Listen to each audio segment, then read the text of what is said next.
새벽 5시 알람이 울리기 전에 헤라는 이미 눈을 뜨고 있었다.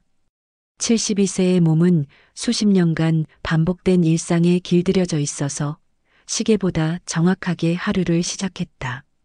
무릎이 시큰거리는 다리를 간신히 일으켜 세우며 헤라는 한숨을 내쉬었다. 오늘도 어김없이 시작되는 하루였다. 부엌으로 향하는 복도를 걸으며 헤라는 벽에 걸린 가족 사진들을 바라보았다. 막내 아들 민호의 결혼식 사진, 며느리 지훈이 임신했을 때 찍은 사진, 그리고 손녀 할인이 태어났을 때의 기쁨이 가득한 순간들. 그때는 정말 행복했다. 늦은 나이에 얻은 손녀였기에 더욱 소중했고 이 집의 웃음소리가 가득할 것이라 생각했다. 부엌에 들어서자마자 헤라는 어제 저녁 설거지를 미뤄둔 그릇들을 발견했다. 지훈이 어머니, 너무 늦어서 내일 하겠다고 말하며 그대로 두고 간 것이었다.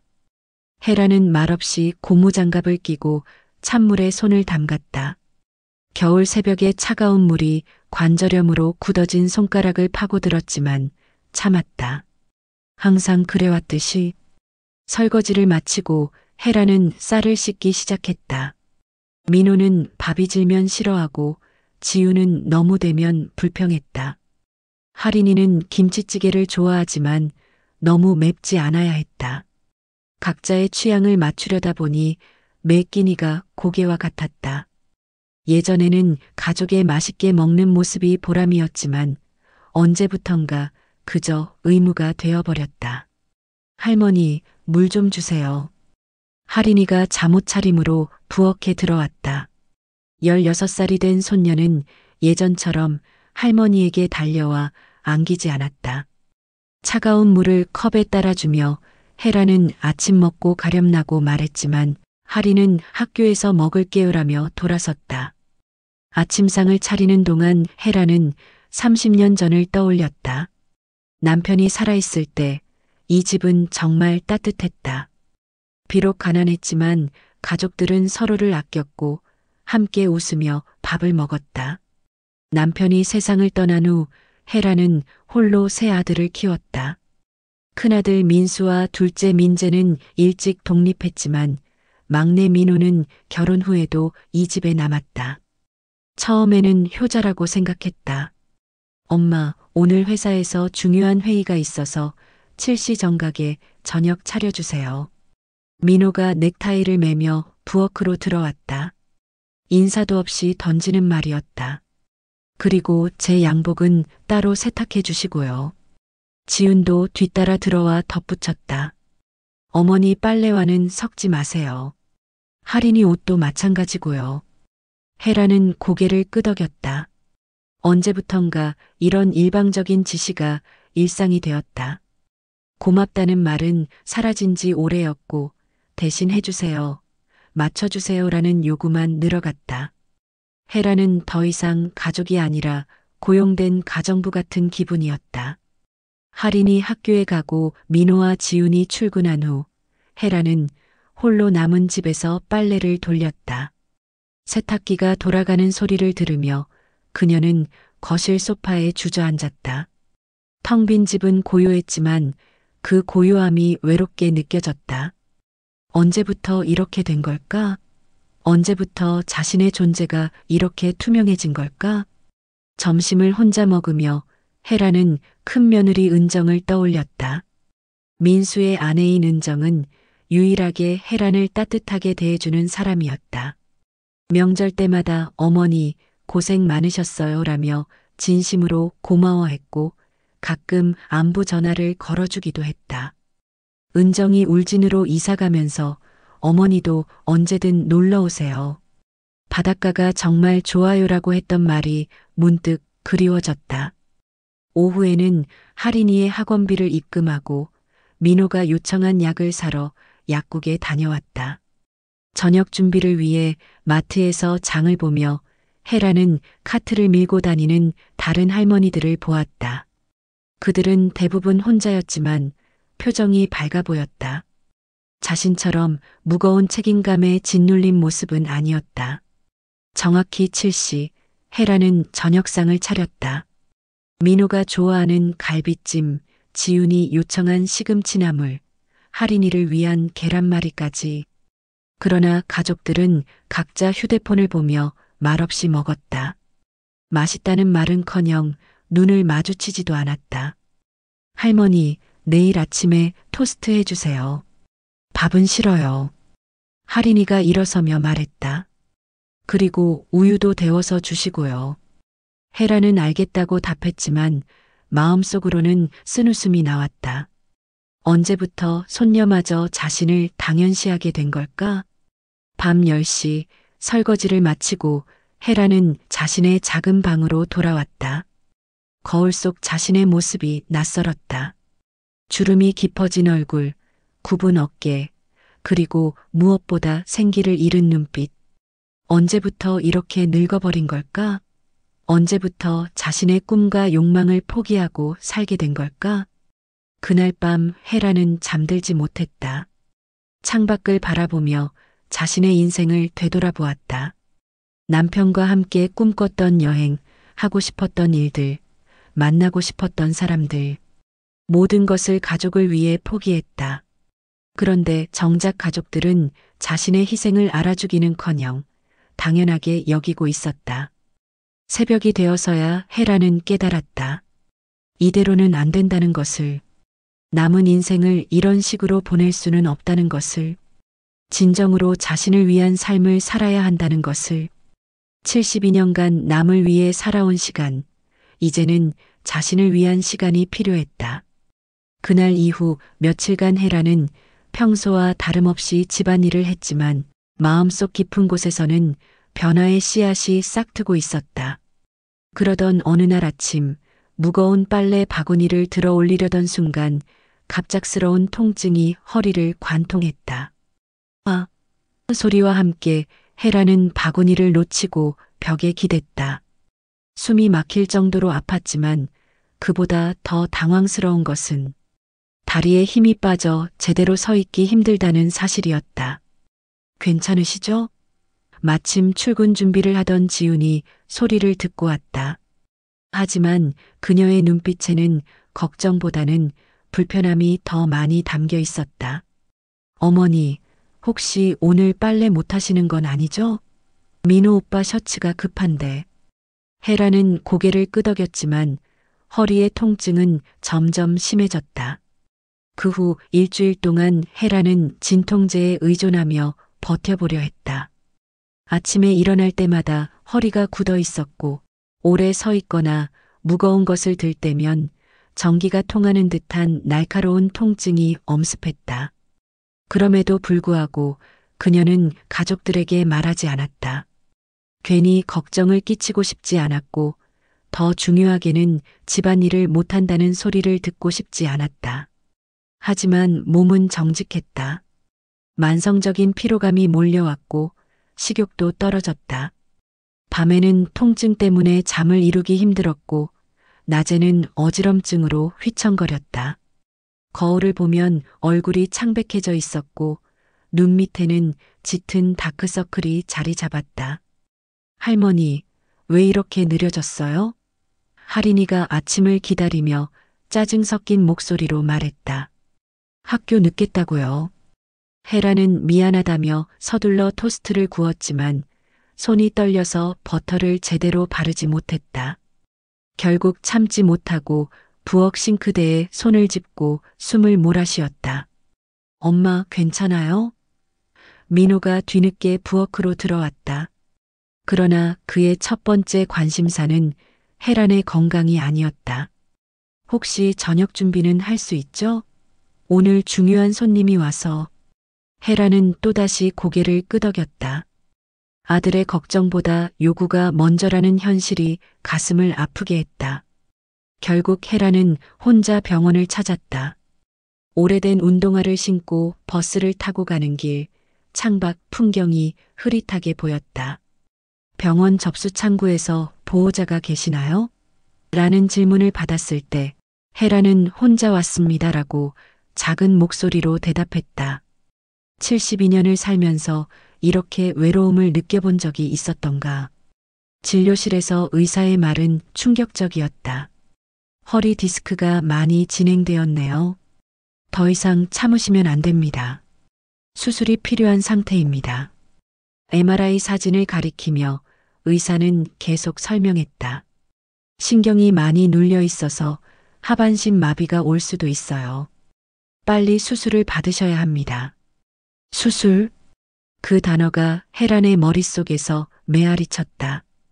어떻게 가족들에게 말해야 할까? 수술비는 어떻게 마련해야 할까? 그보다도 수술을 받는 동안 집안일은 누가 할까? 온갖 걱정이 머릿속을 떠다녔다. 집으로 돌아와 저녁을 차리며 혜란은 가족들에게 어떻게 말해야 할지 고민했다. 식사 시간이 되자 평소처럼 가족들이 모였다. 혜란은 떨리는 목소리로 말했다. 오늘 병원에 다녀왔는데 허리 수술을 해야 한다고 하네. 그러나 가족들의 반응은 예상과 달랐다. 첫 번째로 나온 말은 괜찮으시냐는 걱정이 아니었다. 그럼 집안일은 어떻게 하실 거예요? 지윤의 목소리에는 당황함이 역력했다. 설마 우리가 다 해야 하는 건 아니죠? 민호도 마찬가지였다. 엄마, 수술은 언제 하시는 거예요? 우리 회사에서 중요한 프로젝트가 있어서 당분간 집에 신경 쓸 여유가 없는데 심지어 할인이까지도 할머니, 그럼 당분간 아침은 누가 챙겨줘요? 라고 물었다. 혜란은 그 순간 무언가가 무너지는 소리를 들었다. 72년간 쌓아온 가족에 대한 믿음, 사랑, 헌신이 한순간에 산산조각 나는 것 같았다. 건강보다 집안일이 걱정이라니. 자신의 고통보다 자신들의 불편함이 우선이라니. 알겠다. 내가 알아서 할게. 혜란의 목소리는 차분했지만 마음속에서는 무언가 단단히 굳어지고 있었다. 더 이상 기대하지 않겠다고, 더 이상 상처받지 않겠다고. 수술날이 다가왔다. 혜란은 미리 반찬을 여러 개 만들어 냉동실에 넣어두었다. 빨래도 미리 다 해두었고 집 곳곳을 깨끗이 정리했다. 마치 긴 여행을 떠나기라도 하듯이.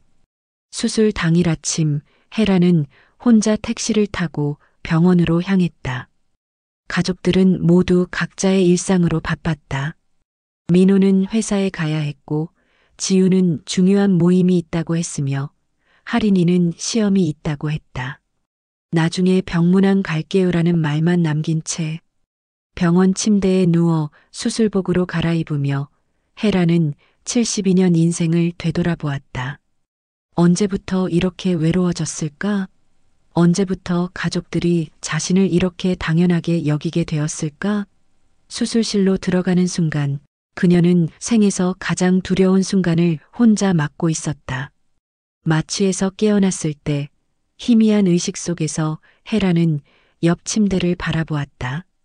그곳에서는 다른 환자의 가족들이 둘러앉아 정성스럽게 간병하고 있었다. 딸로 보이는 여자가 아버지의 이마를 닦아주고 아들은 베개를 다시 정리해주고 있었다. 그들의 얼굴에는 진심 어린 걱정과 사랑이 가득했다. 혜란의 침대 옆은 텅 비어 있었다. 간병인이 와서 가족분들은 언제 오시나요? 라고 물었지만 혜란은 대답할 수 없었다. 저녁 시간이 되어서야 민호와 지훈이 잠시 들렀다. 그들이 가장 먼저 한 말은 어머니, 언제 퇴원하세요? 집에 아무도 없으니까 너무 불편해요였다.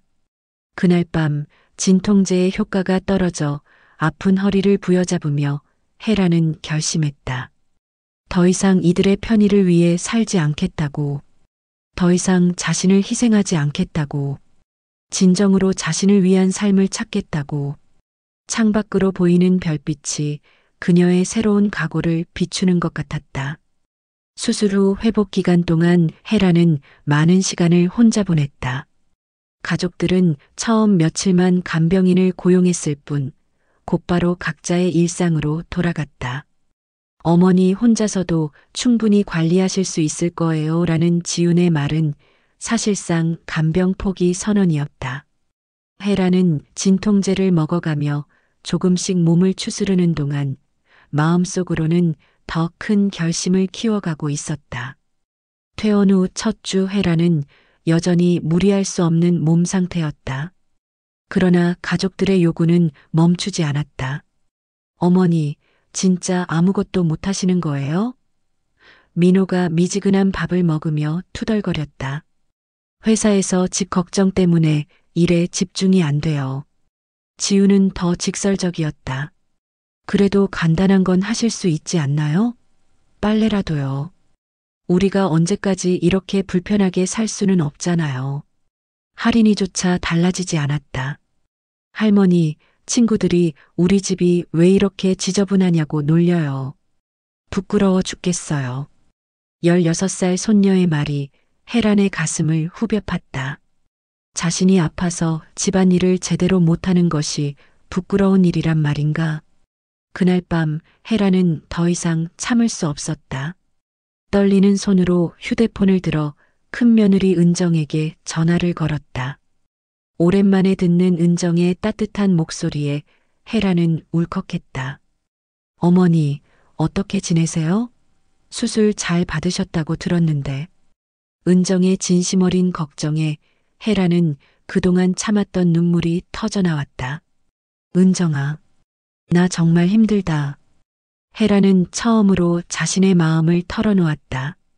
가족들의 차가운 반응, 혼자 감당해야 했던 수술, 그리고 여전히 계속되는 무관심한 태도까지. 어머니, 은정의 목소리도 떨리고 있었다. 제가 곁에 있어드리지 못해서 정말 죄송해요. 어머니가 얼마나 외로우셨을지. 그리고 잠시 침묵 후 은정이 조심스럽게 말했다. 어머니, 혹시 울진으로 오실 생각은 없으세요? 울진. 그 단어가 헤란의 마음에 파문을 일으켰다. 몇 년 전 은정이 민수와 함께 이사가면서 바다가 정말 아름다워요. 어머니도 언제든 놀러 오세요라고 했던 말이 떠올랐다. 그때는 가족들을 두고 어떻게 떠날 수 있느냐며 웃어넘겼지만 지금은 달랐다. 정말 그래도 될까? 헤란의 목소리는 희망과 두려움이 뒤섞여 있었다. 은정은 즉시 대답했다. 당연하죠.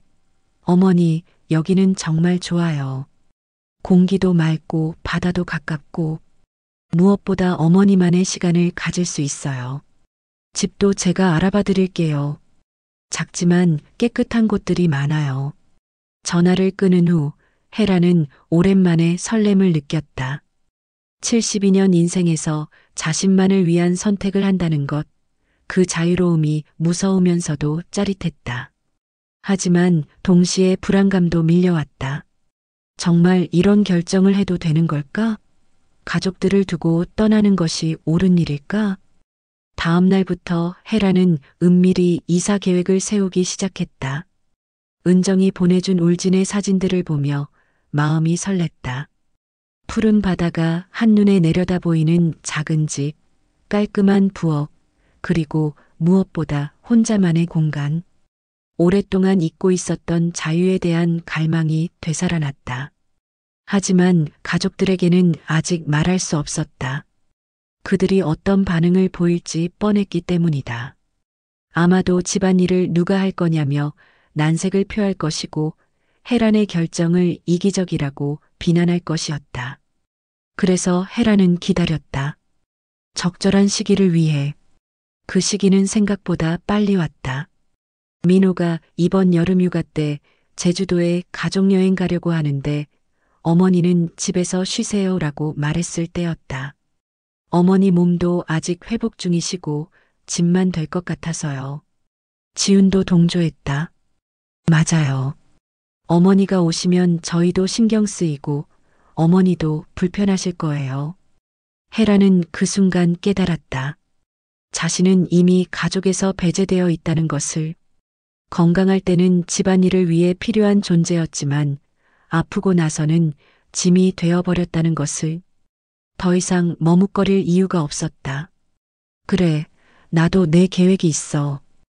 헤란이 말했지만 가족들은 대수롭지 않게 여겼다. 설마 72세의 할머니가 무슨 큰 계획이 있겠냐는 시기였다.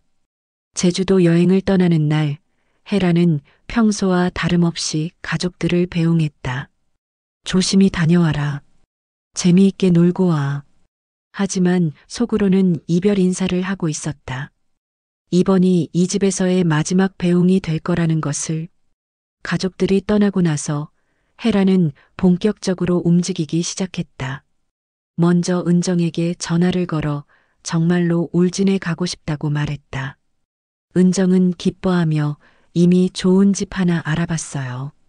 바다가 보이는 작은 집인데 정말 예뻐요라고 했다. 집 정리를 시작하면서 헤라는 자신의 인생을 되돌아보았다. 오래된 사진들, 남편과의 추억이 담긴 물건들, 아이들을 키우며 모은 작은 기념품들. 가져갈 것과 버릴 것을 나누며 그녀는 과거와의 작별을 준비했다. 가장 어려운 것은 부동산에 연락하는 일이었다. 이 집은 남편과 함께 마련한 보금자리였고 아이들을 키운 추억의 공간이었다. 하지만 이제는 자신을 올가매는 감옥 같은 곳이 되어버렸다. 네, 집을 매물로 내놓고 싶습니다. 부동산 중개업소에 전화를 걸며 헤란의 목소리는 떨렸다. 명의가 제 것이니까 제가 결정할 수 있는 거죠? 중개업소 직원은 당연하죠라고 답했다. 그 순간 헤라는 진정한 자유의 의미를 깨달았다. 며칠 후 집을 보러 온 신혼부부가 마음에 들어한다는 연락을 받았다. 깔끔하게 잘 관리된 집이라고 하시네요. 바로 계약하고 싶어 하세요. 헤라는 좋습니다라고 답했다. 새로운 가족이 이 집에서 행복하기를 바란다고 덧붙이며 계약서에 서명하는 순간 헤라는 묘한 해방감을 느꼈다. 72년간 남을 위해 살아온 인생에서 처음으로 온전히 자신만을 위한 결정을 내린 것이다. 손이 떨렸지만 그 떨림에는 두려움보다는 설렘이 더 많이 담겨 있었다. 은정이 울진에서 올라와 이사를 도왔다. 어머니, 정말 잘 결정하신 것 같아요. 당신 인생이잖아요. 은정의 말에 헤라는 고마운 마음이 들었다. 적어도 한 사람은 자신의 선택을 지지해주고 있다는 것이. 마지막 밤, 텅 빈 집에서 헤라는 가족들에게 편지를 썼다. 원망하는 내용이 아니라 자신의 새로운 시작을 알리는 편지였다. 이제 나도 나만의 삶을 찾아가려 한다. 너희들도 각자의 행복을 찾기 바란다고 썼다. 다음 날 아침 헤라는 작은 가방 하나와 함께 울진으로 떠났다. 버스 창밖으로 스쳐 지나가는 풍경을 보며 그녀는 인생에서 가장 용기 있는 선택을 했다는 확신이 들었다. 72세에 시작하는 새로운 인생, 그 설렘이 가슴을 두근거리게 했다. 울진행 버스가 터미널을 떠나자 헤라는 창밖으로 스쳐 지나가는 풍경을 바라보며 깊은 숨을 들이쉬었다. 서울의 회색빛 건물들이 점점 멀어지고 대신 푸른 산들과 넓은 들판이 눈앞에 펼쳐졌다. 72년간 익숙했던 모든 것들과의 작별이었지만 헤란의 마음은 놀랍도록 가벼웠다. 가방 속에는 남편의 사진 한 장과 몇 벌의 옷, 그리고 오랫동안 읽고 싶었던 시집 한 권이 전부였다. 할머니, 멀미는 안 하세요? 옆자리에 앉은 젊은 여성이 친절하게 물었다. 헤라는 미소를 지으며 괜찮다고 답했다. 정말로 괜찮았다. 아니, 괜찮다는 표현으로는 부족했다. 오랜만에 느끼는 자유로움이 온몸을 감쌌다. 누구를 위해 무엇을 해야 한다는 의무감도, 눈치도, 걱정도 없었다. 그저 자신만의 시간이 흘러가고 있었다. 버스가 울진에 도착했을 때는 오후 늦은 시간이었다. 은정과 민수가 터미널에서 기다리고 있었다. 어머니, 은정이 달려와 헤란을 안았다. 몇 년 만에 받아보는 진심 어린 포옹이었다. 정말 오셨네요. 어떠세요? 버스 여행 힘드셨죠? 민수도 어색하게 인사했다. 엄마, 정말 여기 오실 줄은 몰랐어요. 혜라는 큰아들의 어색함을 이해했다. 아마도 민호에게서 연락을 받고 당황했을 것이다. 하지만 그의 눈빛에는 원망보다는 걱정이 더 많이 담겨 있었다. 걱정 마라. 나는 괜찮다. 혜란의 말에는 확신이 담겨 있었다. 이제 내 인생을 살아보고 싶어서 온 거야. 민수는 고개를 끄덕였다. 엄마가 행복하시면 저도 좋아요. 차를 타고 새 집으로 향하는 길, 창밖으로 보이는 바다가 혜란의 눈을 사로잡았다. 끝없이 펼쳐진 푸른 바다와 하얀 파도, 그리고 저 멀리 보이는 수평선. 서울에서는 볼 수 없었던 광활한 자연이 혜란을 맞이했다. 정말 아름답구나. 새 집은 바다가 내려다 보이는 언덕 위에 있는 작은 단독주택이었다. 크지는 않았지만 깔끔하고 아늑했다. 현관문을 열고 들어서자 바닷바람이 살랑살랑 불어왔다. 거실 창문 너머로는 탁 트인 바다 전망이 펼쳐져 있었다. 어떠세요? 마음에 드세요? 은정이 기대에 찬 목소리로 물었다. 혜라는 천천히 집안을 둘러보았다. 작은 부엌 아담한 방 2개, 그리고 무엇보다 온전히 자신만의 공간. 완벽하다. 혜란의 대답에 은정이 환하게 웃었다. 그날 저녁 은정이 준비한 소박한 저녁을 함께 먹으며 혜란은 오랜만에 편안함을 느꼈다. 누구의 눈치를 보지 않아도 되고 서두르지 않아도 되는 식사 시간이었다. 어머니, 내일 시장 구경 가실까요? 여기 전통시장이 정말 좋아요. 이튿날 아침 혜란은 생전 처음으로 알람 없이 자연스럽게 잠에서 깼다. 창밖으로 들어오는 햇살과 바다소리가 그녀를 깨웠다. 시계를 보니 오전 8시. 서울에서라면 이미 온 가족의 아침 준비로 분주했을 시간이었지만 지금은 아무도 재촉하지 않았다. 천천히 일어나 창문을 열었다. 시원한 바닷바람이 얼굴을 스쳤고 갈매기들이 자유롭게 날아다니는 모습이 보였다. 나도 이제 자유로워졌구나. 혼잣말을 하며 혜라는 미소를 지었다.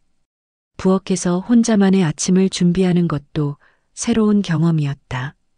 누구의 취향을 맞춰야 할 필요도, 시간에 쫓길 필요도 없었다. 달걀 하나를 프라이팬에 올리고 김치 몇 조각과 함께 소박한 아침상을 차렸다. 간단한 식사였지만 혜란에게는 그 어떤 만찬보다 맛있게 느껴졌다. 아침을 먹고 난 후 혜란은 처음으로 동네 산책에 나섰다. 바다로 이어지는 작은 길을 따라 걸으며 그녀는 주변을 둘러보았다. 작은 카페, 횟집, 그리고 정겨운 분위기의 상점들. 사람들의 표정도 서울보다 여유로워 보였다. 안녕하세요? 새로 오신 분이신가요? 꽃가게를 운영하는 듯한 중년 여성이 친근하게 인사했다. 네, 서울에서 이사 왔어요. 아, 그러시구나. 여기는 정말 살기 좋은 곳이에요. 무엇보다 사람들이 다 착해요. 그렇게 몇 집을 지나며 인사를 나누다 보니 어느새 바닷가에 도착했다. 파도가 모래사장을 어루만지는 소리, 바닷바람의 짠맛, 그리고 무한히 펼쳐진 수평선. 혜라는 모래사장에 앉아 오랫동안 바다를 바라보았다. 언제부터 이런 여유를 잃고 살았을까? 며칠 후 은정이 어머니께 선물이 있어요라며 작은 강아지를 데려왔다. 코코라고 해요. 이 근처에서 주인을 잃고 떠돌던 아이인데 착하고 순해요. 어머니와 함께 살면 좋을 것 같아서요. 코코는 작고 사랑스러운 믹스견이었다. 갈색 털에 까만 눈동자, 그리고 꼬리를 살랑살랑 흔드는 모습이 귀여웠다. 정말 키워도 될까? 혜란의 물음에 은정이 웃으며 답했다. 물론이죠. 이제 어머니 집이잖아요. 어머니가 모든 걸 결정하시면 돼요. 그 말이 혜란의 가슴을 뭉클하게 했다. 어머니가 결정하시면 된다는 말. 언제부터 그런 권리를 잃고 살았을까? 코코를 품에 안으며 헤라는 새로운 가족을 만난 기쁨을 느꼈다. 코코와 함께하는 첫 산책은 특별했다. 작은 다리로 열심히 따라오는 코코를 보며 헤라는 웃음이 났다.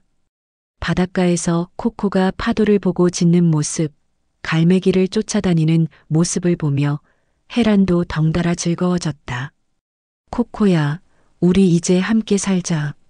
코코는 꼬리를 더욱 신나게 흔들며 헤란의 다리에 몸을 비볐다. 오랜만에 느끼는 무조건적인 사랑이었다. 아무것도 요구하지 않고 그저 함께 있는 것만으로 기뻐하는 존재. 저녁이 되어 집으로 돌아가는 길, 헤라는 하루를 되돌아보았다. 누구를 위해 무엇을 해야 한다는 강박 없이 보낸 하루. 자신이 원하는 대로, 자신의 속도대로 흘러간 시간들. 이것이 진짜 삶이라는 생각이 들었다. 집에 도착해서 코코에게 밥을 주고 자신도 간단한 저녁을 해먹었다. 라면 하나에 계란을 넣고 김치를 곁들인 소박한 저녁이었지만 그 어떤 호화로운 식사보다 만족스러웠다. 무엇보다 자신이 먹고 싶어서 만든 음식이라는 것이 좋았다. 밤이 되어 코코와 함께 거실에 앉아 바다를 바라보며 헤라는 조용히 말했다. 코코야, 우리 참 잘 왔다. 이제 정말 우리만의 시간이 시작된 것 같아. 코코는 헤란의 무릎에 머리를 올리고 편안하게 잠들었다. 창밖으로는 달빛이 바다를 은빛으로 물들이고 있었다. 헤라는 오랜만에 마음의 평화를 느꼈다. 72년 만에 찾은 진정한 자유, 그리고 온전히 자신만을 위한 시간. 새로운 인생이 이제 막 시작된 것 같았다. 울진으로 이사 온 지 석 달이 지났을 무렵, 헤라는 완전히 새로운 사람이 되어 있었다. 매일 아침 바다소리에 자연스럽게 잠에서 깨고 코코와 함께 해변을 거닐며 하루를 시작하는 것이 일상이 되었다. 얼굴에는 건강한 혈색이 돌아왔고 걸음걸이도 한결 가벼워졌다. 무엇보다 눈빛에 생기가 돌아왔다. 동네 사람들과도 친해졌다. 꽃가게 사장 정순희 씨는 이제 헤란을 보면 우리 서울댁이라며 반갑게 맞이했고 횟집을 운영하는 김 사장은 가끔 싱싱한 생선을 나눠주기도 했다. 혼자 사시는데 이런 거 드셔야 건강해져요라며 건네주는 따뜻한 마음이 헤란에게는 큰 위로가 되었다. 아침마다 코코와 함께하는 산책은 헤란에게 가장 소중한 시간이었다. 코코는 헤란의 발걸음에 맞춰 천천히 걸으며 가끔 재미있는 것을 발견하면 꼬리를 흔들며 알려주었다. 바닷가에서 조개 껍데기를 찾거나 예쁜 돌멩이를 주워오는 소소한 즐거움들이 헤란의 일상을 채워갔다. 어느 날 오후 헤란은 동네 도서관에서 시집을 빌려와 바닷가 벤치에 앉아 읽고 있었다. 파도 소리를 들으며 읽는 시는 특별했다. 바다는 모든 것을 받아들인다는 구절에서 헤라는 묘한 위안을 얻었다. 자신도 이제 모든 것을 받아들일 수 있을 것 같았다. 과거의 상처도, 현재의 외로움도, 미래의 불안도, 그런 평온한 일상이 계속될 것만 같았던 어느 날 예상치 못한 방문객이 나타났다. 민호였다. 몇 달 만에 보는 막내 아들은 예전과 많이 달라 보였다. 깔끔했던 양복은 구겨져 있었고 얼굴은 수척해져 있었다. 무엇보다 눈빛에서 자신감을 찾을 수 없었다. 엄마. 민호는 현관 앞에서 망설이고 있었다. 헤라는 놀라움을 감추며 문을 열어주었다. 어떻게 여기까지 왔니? 민수 형에게 주소를 받았어요. 엄마를 찾아오는데 시간이 좀 걸렸네요. 거실로 들어온 민호는 바다가 보이는 창문을 바라보며 한참을 말하지 못했다. 헤란이 차를 우려내오자 그제야 입을 열었다. 엄마, 저 많은 걸 깨달았어요. 목소리가 떨리고 있었다. 지훈이가 떠났어요. 민호의 첫마디에 헤라는 놀랐다. 할인이를 데리고 친정으로 갔어요. 이혼하자고 하네요. 헤라는 무어라 말해야 할지 몰랐다. 엄마가 없으니까 집안이 엉망이 됐어요. 처음에는 가사도우미를 불렀는데 금방 그만뒀어요. 우리가 너무 무례했던 모양이에요. 민호는 계속 말을 이었다. 그제서야 깨달았어요. 엄마가 우리를 위해 얼마나 많은 일을 하셨는지. 그런데 우리는 그걸 당연하게 여기고 고맙다는 말도 제대로 안 했어요. 눈가에 눈물이 맺혔다. 엄마 수술할 때도 우리는 집안일 걱정만 했죠. 정말 인간도 아니었어요. 헤라는 조용히 차를 마시며 아들의 말을 들었다. 예전 같았으면 민호를 위로하고 다시 함께 살자고 말했을 것이다. 하지만 지금은 달랐다. 아들의 후회가 진심이라는 것은 알았지만 그렇다고 해서 예전으로 돌아갈 수는 없었다. 민호야, 내가 깨닫게 된 것만으로도 다행이야. 헤란의 목소리는 차분했다. 하지만 나는 이제 되돌아갈 수 없어. 여기서 새로운 삶을 시작했거든. 민호가 놀란 표정을 지었다. 엄마, 그럼 저희는 어떻게 하라는 거예요? 너희는 너희대로 살아야지. 헤라는 미소를 지으며 말했다. 나도 이제 내 삶을 찾았어.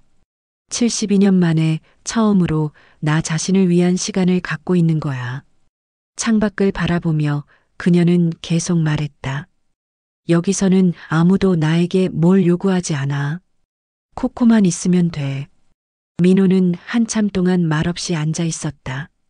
그러다가 조심스럽게 물었다. 엄마, 정말 행복하세요? 응, 정말 행복해. 헤란의 대답은 확신에 차 있었다. 이렇게 자유로운 기분은 처음이야. 저, 가끔 안부 전화드려도 될까요? 민호의 목소리는 간절했다. 물론이지. 하지만 예전처럼 나한테 의존하려고 하지는 마라. 너도 이제 독립해서 살 나이잖니. 헤란의 말에 민호는 고개를 끄덕였다. 할인이는 어떻게 지내니? 할머니를 많이 그리워해요. 처음에는 할머니가 왜 집을 나가셨는지 이해를 못했는데 요즘은 조금 알 것 같다고 하네요. 민호의 말에 헤란의 마음이 아팠지만 흔들리지 않았다. 할인이에게 전해줘. 할머니는 항상 할인이를 사랑한다고. 저녁 무렵 민호는 돌아갔다. 떠나기 전에 그는 헤란에게 깊게 인사했다. 엄마, 정말 죄송했어요. 이제야 엄마 마음을 이해할 것 같아요. 고마워. 내가 깨달은 것만으로도 엄마는 기뻐. 헤라는 아들의 어깨를 가볍게 토닥였다. 민호가 떠난 후 헤라는 코코와 함께 바닷가를 걸었다. 석양이 바다를 붉게 물들이고 있었다. 코코야, 우리 잘 살고 있지? 코코는 꼬리를 흔들며 대답하는 듯했다. 며칠 후 할인이에게서 편지가 왔다. 할머니, 저 정말 할머니가 보고 싶어요. 처음에는 할머니가 우리를 버리고 가신 줄 알았는데 이제는 이해할 것 같아요. 엄마 아빠가 할머니한테 얼마나 못했는지도 알겠고요. 할머니, 거기서 행복하게 지내세요. 방학 때 놀러 가도 될까요? 편지를 읽으며 헤라는 눈시울이 뜨거워졌다. 그래도 손녀만은 자신을 이해해 주는 것 같아 고마웠다. 답장을 쓰며 헤라는 언제든 할머니 보고 싶으면 와라. 할머니가 맛있는 거 많이 해줄게라고 적었다. 그날 밤 헤라는 거실 창가에 앉아 달빛이 비치는 바다를 바라보았다. 코코는 그녀의 무릎에서 편안하게 잠들어 있었다. 이제 내 삶이 진짜 시작되었구나. 혼잣말을 하며 헤라는 조용히 미소 지었다. 평생 남을 위해 살아온 72년의 시간을 뒤로하고 이제는 온전히 자신만을 위한 새로운 인생이 펼쳐져 있었다. 바다처럼 넓고 깊은 자유, 그리고 그 자유 속에서 찾은 진정한 평화. 헤라는 마침내 자신만의 행복을 찾았다.